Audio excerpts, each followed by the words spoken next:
exciting because the work's been underway for 18 months now, and it's all the in-ground services and everything. You know, it's so much work's gone on, but there's been nothing to see.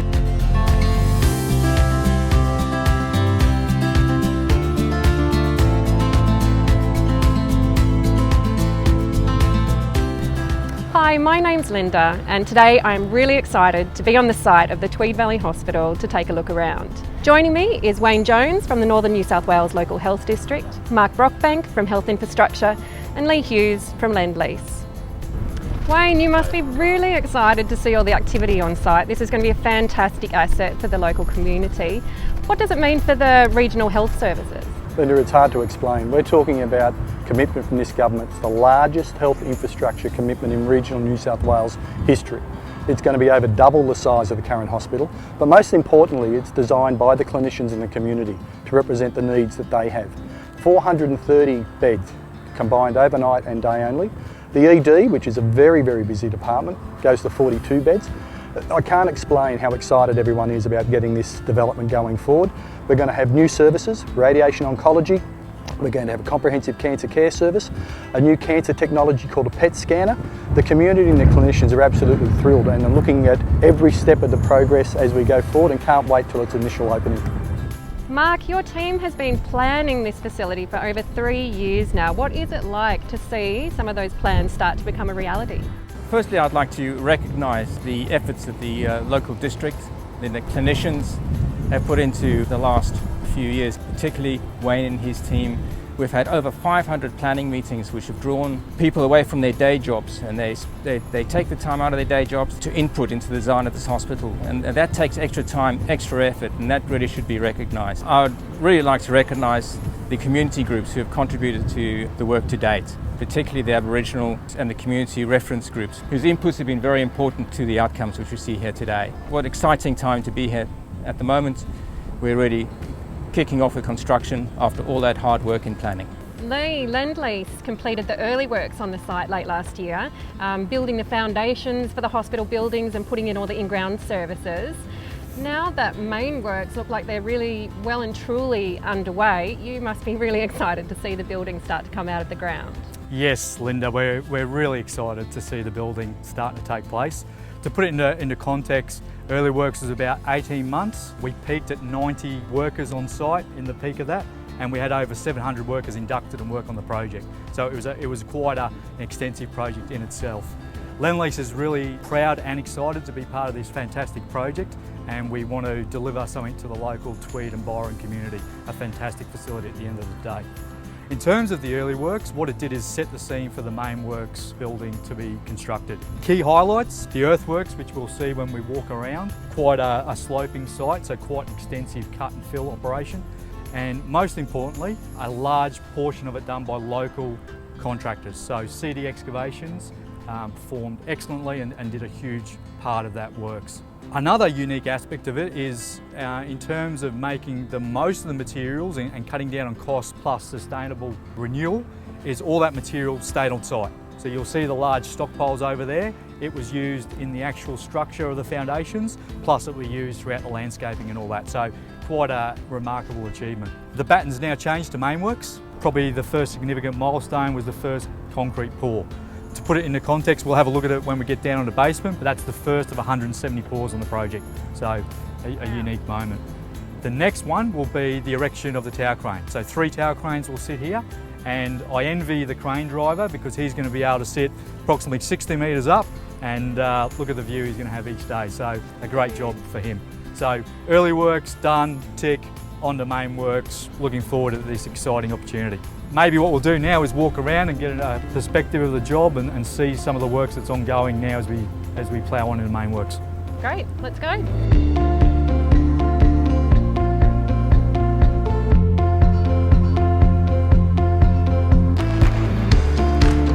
Wow, Lee, so is this the first concrete pour that you were talking about? Correct, Linda. So that's the first concrete pour, poured last week. Wayne, can you tell us a little bit about where we are standing right now? When the hospital is operational, where are we standing? Linda, try and conceptualise, we're actually at the main entrance. This is a ground floor level. Where we'll be here will be very pedestrian friendly. There'll be drop-off zones where people can drop off, so there'll be no cars out here at all. There'll be covered walkways so people are protected from the weather. It'll have a lot of greenery, so it's a quite pleasant area, benches for people to sit and relax and enjoy the environment. As you walk through the main entrance, it's 2 stories high, the main entrance. Wow. So it'll have a very non-hospital feel to it.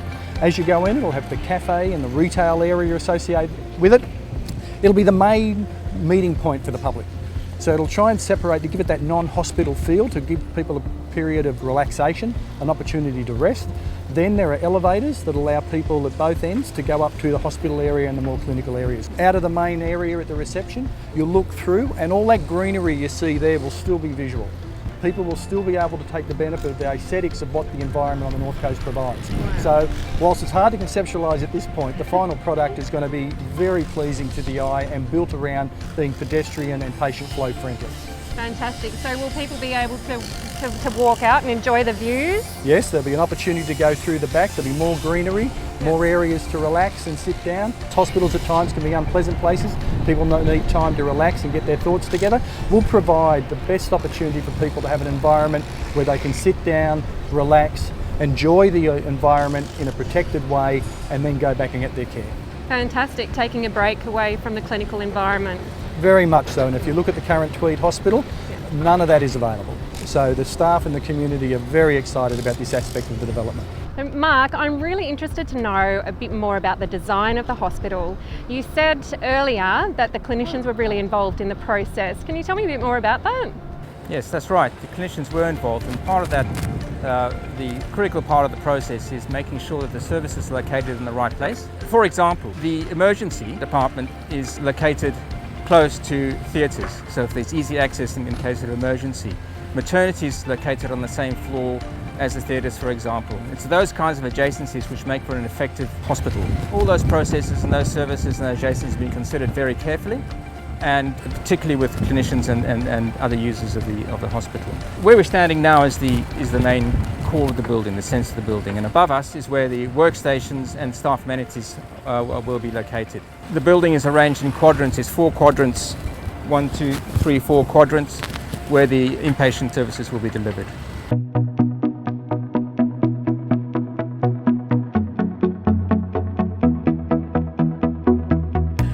Wayne, can you tell us a little bit more about the emergency department services? Look, can I first of all comment on the emergency department that's currently at the Tweed Hospital. It's a very, very small department that's had add-on after add-on, and I need to congratulate the staff that have worked there for many years, very, very hard, but very effectively. It's one of the most efficient emergency departments in the state, and considering its design and the number of patients that come through it, they do a fantastic job. The new emergency department will have 42 beds compared to the 26 they currently have. It's designed for expansion. Most importantly, it's been designed by the clinicians, so it will allow modern day models of care in emergency medicine to be delivered, which is really challenging in the current environment. It's important to picture the emergency department as where a lot of our patients come in. Some of them are brought in by ambulance, some of them are brought in by cars, walking or helicopter. So they have to be connected to services that they may need urgently. So there's a connection with a lift through the helipad, the operating theatre, medical imaging for investigations and so forth, surgical units, maternity units, but also recognising the changing models of care. We need to ensure that emergency departments have options other than putting someone into a hospital bed, and we've created a connection with the outpatient department. So the emergency physicians have the opportunity to refer people for care outside of the hospital, not just inside the hospital. It's been perfectly designed to ensure that collaboration of network of services is available when Tweed Valley Hospital is open. One of the key features in managing emergencies that come through the hospital is time. One of the rate limiting factors is getting patients from ambulances, helicopters into the emergency department for that definitive care. What's been designed is a trauma lift that's large enough to accommodate the equipment and the staff, and it's designed for speed. So people are taken off the helipad, directly into the lift, down to the operating theatre, directly into the trauma bays, and that's something that they currently don't have, and it will save lives. Another part that's worth mentioning is we have a very sad history when it comes to our Indigenous communities and its relationship with health services around Australia. One of the things we've taken a great deal of energy in is consulting our Indigenous communities about addressing the cultural needs of the emergency department. So there's a lot of thought being brought into that to try and create an environment for our Indigenous communities that they feel welcomed and safe. In addition to that, adjacent to the emergency department, will be a large area for people to gather during sorry business. So we need to create the space for our Indigenous communities to feel welcome, to feel safe, and sadly to also have the time and the space to manage their sorry business should it happen. So in summary, Linda, the emergency department that will be built has nothing in comparison to the one they're currently working in, and people are really excited about it. Lee, from this end of the hospital site, you can really start to see the different levels of the hospital. Definitely. Look, from if you can imagine, before work started here, it was a gradual slope there that went quite steep down there. Yeah. You can see the cut that we've done from the ground level through to lower ground where we are, and as we explained down there before, the basement level, drops down again. Again, just to re-emphasise, what you're looking at here is the tops of the piles. Yep. There's 400 of those spread across the perimeter of the project. There you can see the structure just starting to come out the ground as well. That's a stair core, so you can see the Rio there that will get tied as the formwork starts to come up. And again, to show the real depth of the excavation, those grey concrete panels, that's all precast concrete panels that was done via the early works, again to retain the land. So there's been different methods used, some sloping the earth, some retaining it on a vertical face. Again, beneath here, all the roads that we've established, dual purpose. This is the final road, and what we'll do is just come and put the final topping at the end of it. But again, to save cost and use efficiencies, putting the road network in from the start allows the construction works to go really efficiently. What we might do now, there's some more real interesting departments down the back there, Linda, so let's go as a group and have a look down there. Great, thank you.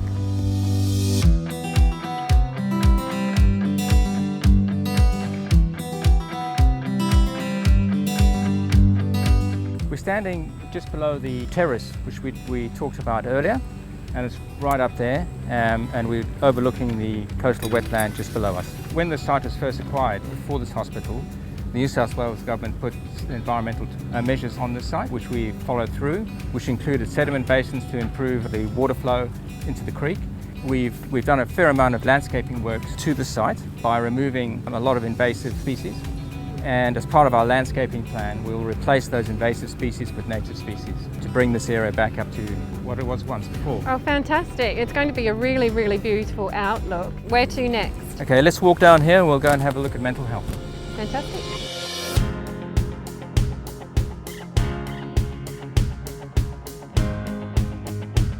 So we've walked around the service ring road at the back of the hospital site to get around to here, and notice we've got these fantastic retaining walls. Can you tell us a little bit about the construction of those? Yeah, certainly, Linda. So I suppose a lot of work went into these retaining walls to make the sloping site work, and as you mentioned, develop that essential road network that we got.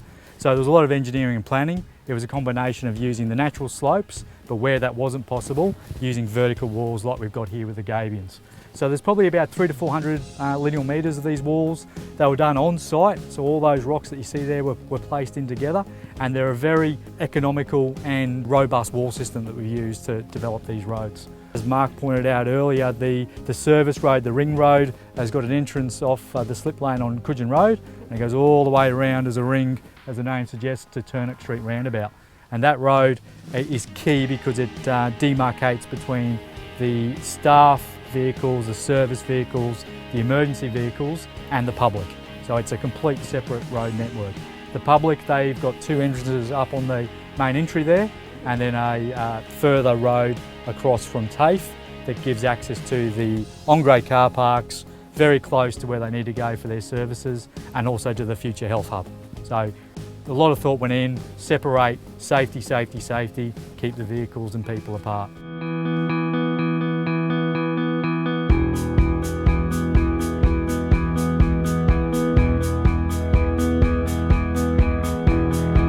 So Wayne, we've moved from the other end of the hospital where the emergency department was located Are we now located where mental health services will be?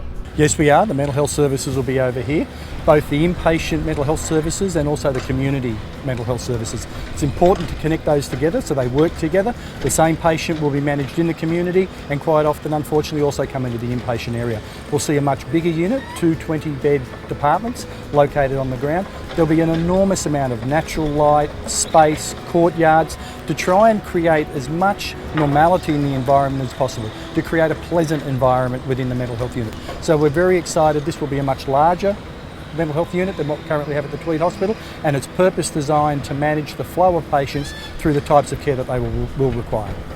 Wonderful.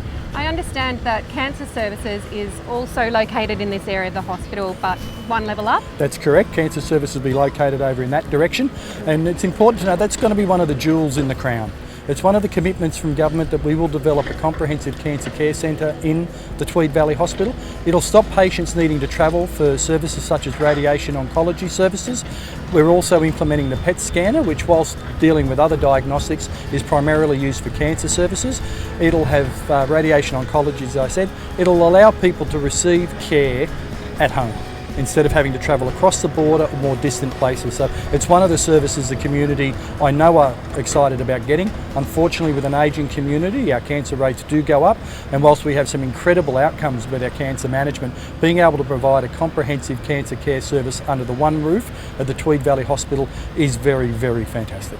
It'll make a huge difference to the local community, to Certainly people who will. need to access those services. Certainly will. Yeah. Whilst a great deal of time and energy has gone into the planning of services such as mental health and cancer care, we cannot forget the needs of our inpatient departments. Above these areas will be the medical and surgical inpatient areas.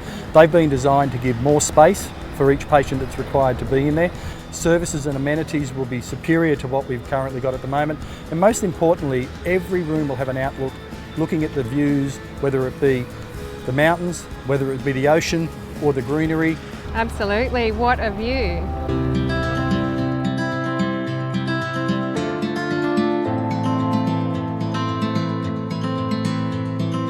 So we're standing at what I understand will be the eastern entry to the hospital.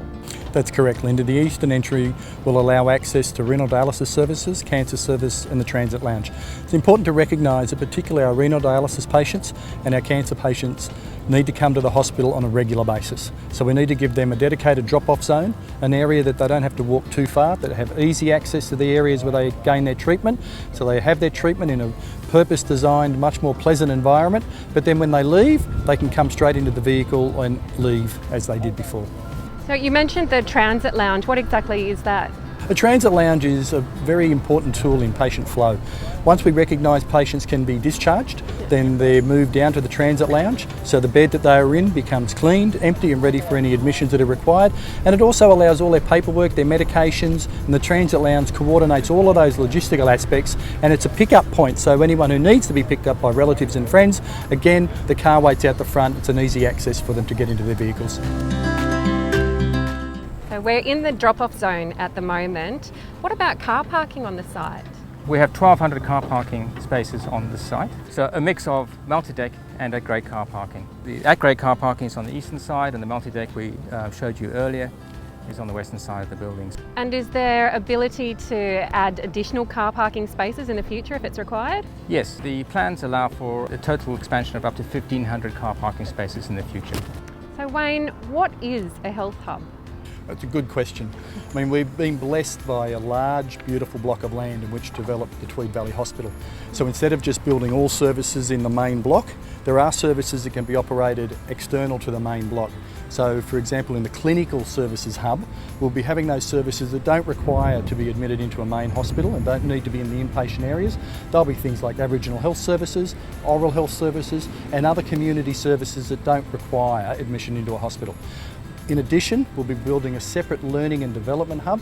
That's a key as we try to develop our services and evolve our services more as a learning institution, partner with our universities and other teaching institutions to provide an environment where people come into us, we maintain their skills, we develop their skills, we get known as a place where people want to come because we promote learning and opportunities, and it'll be a magnet to attract more staff. So again, these are an opportunity that we've got because such of a large block of land to develop these services that are not available at the Tweed Hospital, that just again add to the bonus that we will see when we develop the Tweed Valley Hospital. That's fantastic. So you'll have the learning, development and research opportunities for existing and future staff right here on the site? Correct. Yep. The building is being developed. We're in the process now of negotiating with our university partners and other partners about coming on board and building an even better learning and development and research hub. That is really exciting and another really fantastic opportunity for the local community. It is. It's a magnet for staff. Clinicians in particular like to come to environments where they can develop their skills, promote their education and learning, and we're taking advantage of that opportunity, not only to attract staff for today, but to build a reputation to attract staff for the future. It looks like you're making good use of this car park already. What are all these buildings? Yeah, indeed, Linda. So making use of the car park that was constructed during early works, we're now, with main works commenced, we're setting up the offices, facilities and amenities for the main works. So this will house everyone. It will house all the Lendlease, on-site staff, the client's team, consultants and all the construction staff. It's a really good setup at the moment. What's also very important is, and making use of the large site area we've got, is all parking will be contained within the project.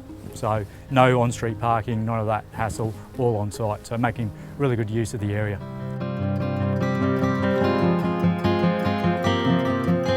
We've had a walk around the site. It's a really great site. It's a big site, 19 hectares, I think you said before. We've touched on a bit of the landscaping earlier, but can you tell me a bit more about it? What sort of plants are you going to be planting? The plants we've selected have gone through a careful process with our Aboriginal working group. They're all native plants and they're all plants which are endemic to this area. What outdoor spaces will there be for staff and visitors and patients who are well enough to enjoy on the site? Well, there's been a lot of thought put into that, and there's we mentioned before the terrace off the main entry. The Northern Terrace? The Northern Terrace. Yep. And that's a beautiful landscape, grassy area where you can, for patients or visitors, staff can relax on. And there's outdoor seating there as well. But just to sit in the grass, it's a beautiful spot. And then around the site there are some areas which are open areas where kids can run around and kick a football. In collaboration with the South Sea Islander Working Group, we have included a park area which acknowledges the history of the South Sea Islanders in this region. It's a park which can be used by all. For a wonderful way of recognising the history and the culture of the site. Yes, it is. So have you thought about how the hospital will be able to grow with the community over the years to come? Yes, we have. It's a very important element of our design. We have produced what we call a master plan, which looks at where the potential growth spots on this large site are for future demand when it arises. And part of that is good design, building in expansion zones in buildings, which allow us to grow when demand arises. For instance, we have an opportunity in this building in the future, should it arise, to build inpatient units above the building without increasing the height of the building at all. We also have opportunities for future to have more development sites available to us as the demand grows. So new buildings on the site? Potentially, yes, all in line with the demand.